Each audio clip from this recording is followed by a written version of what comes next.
Okay, hi guys. Right, I'm just want to evaluate your assignment and your negotiation. Okay, I had a look at it. Well, I'm glad all of you guys were able to meet with me today under these most unusual circumstances. No problem. It's always good to see you. Good to see you. Good to see you. Okay, right. Okay, guys. I went through this twice or so, and I like it. I think it's an interesting negotiation. Let's call it a negotiation. I wasn't exactly sure what to call it. After the first time I went through it, it seems like almost like an exit interview. Which of course everything is negotiation for me, and I was wondering, what are your real objectives here? And I think there were two objectives. One objective is which Carter later on highlighted quite well through his questions, and that was you want Asher to stay on a little longer. I don't think there's much more you can do. Look, I suppose in some unique cases you can get him to stay and to not move to another position, but then you have to be able to offer him something substantially better that he really wants. But he wants to go to the private sector, which is tricky. But I think so. It was two things. Number one, he wanted to stay longer, and number two, Asher had an objective. He wanted to get his buddy, I guess it's his buddy, some substitute A, you call him A, into his position. And it's now a process of achieving that. Right, let's just listen on a little bit further. All right, well, as you all know, I love what I'm doing here, and the kids are honestly great, and I have no problems with them at all, and they really seem engaged in the class that we are offering here. But however, I do... Okay, I like that too. I mean, Asher talks very well. He's a very good actor here. He gives a compliment, indirect compliment to the school, which makes it, because he knows maybe in future you're gonna have to, I would like to come back. And he would like to leave a good impression when he comes back. And so he's got a compliment. He says he loves his teaching. So I think that's important. And he also creates a good climate here of a nice way to exit. And not many people can exit their place of employment in a very bad way, where people don't really want to ever employ them again. I have some dreams and goals that I would like to attain. And unfortunately, that requires me to leave the school and return to the business school. Well, Asher, we already have a shortage, and it would be difficult to find you a replacement on such short notice. Is there anything we can do to change your mind? Well, honestly, I have given this a lot of thought, and I even sought out outside counsel. And unfortunately, I feel like this is a step that I have to take. We understand that, but like Carter said, it will be difficult to find a replacement right now, especially given. Why is it exactly you feel like you need to leave right now? Well, I would like to teach at the college level, and in order to achieve that goal, I would need real-world business experience, at least to teach in a position that I would like to teach.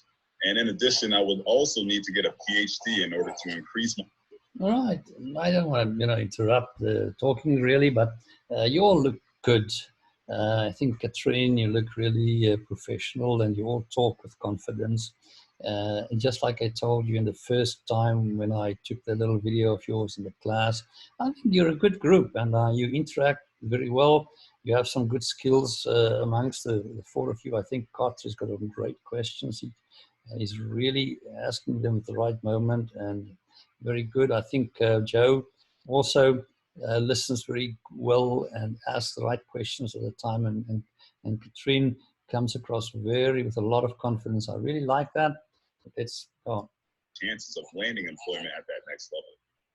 And as you all are aware, the school board only pays for PhDs in education, not for any business-related doctorate programs. And for those reasons, among many others, I think this is a necessary step that I need to take right now, especially given my personal situation. What situation is that? Well, I am young and I have very limited responsibilities. We can certainly see your position. However, that still leaves us down one teacher. Exactly. And on top of that, you already know it will be difficult to find another this. That is right. And plus the kids will be devastated as well. is there any way you think you will be able to at least stay through the end of the school year so that gives us the summer to find a suitable replacement? I mean, it is not entirely up to me when I can start this new position, but I will speak to my future employers and see if it is. Yeah, that was a very good question by Carter there. And, you know, maybe he's now negotiating for time. Maybe you can keep him until, I mean, it's only 2 months left before the end of the year. And surely sometimes you can negotiate that quite easily with your employer. So I think you've touched on a gap, a possibility of a gap here, which you can do. And that shows for good listening. And also looking for some opportunities in every negotiation. There's opportunities that comes up through the interaction. Okay, I think you're doing well. One thing I was wondering constantly through this negotiation is to what extent you can use the positive redefinition technique in this type of situation. Please try and remember, this is a question answer, it's almost like an interrogation. Think positive redefinition. In other words, if he says, you know, I want to go because I cannot get the experience that I get here. You can redefine everything that he says in the positive that Asher says. And you can say, Asher, so what you're saying is, if we can supply you with a situation where you can still get the experience plus do the teaching, you may consider staying. You know, that is positive redefining, and it's very much more powerful to do it that way. Possible. It is the least I can do given these circumstances. Exactly, and plus we only have 2 months left for the year, so hiring a new teacher now really makes no logical sense. That is right. But what do we do if the employer does not allow you to delay your start? I'm sure you are not able to be at 2 places at once, right? Well, yes, unfortunately, I'm not able to be at 2 places at once.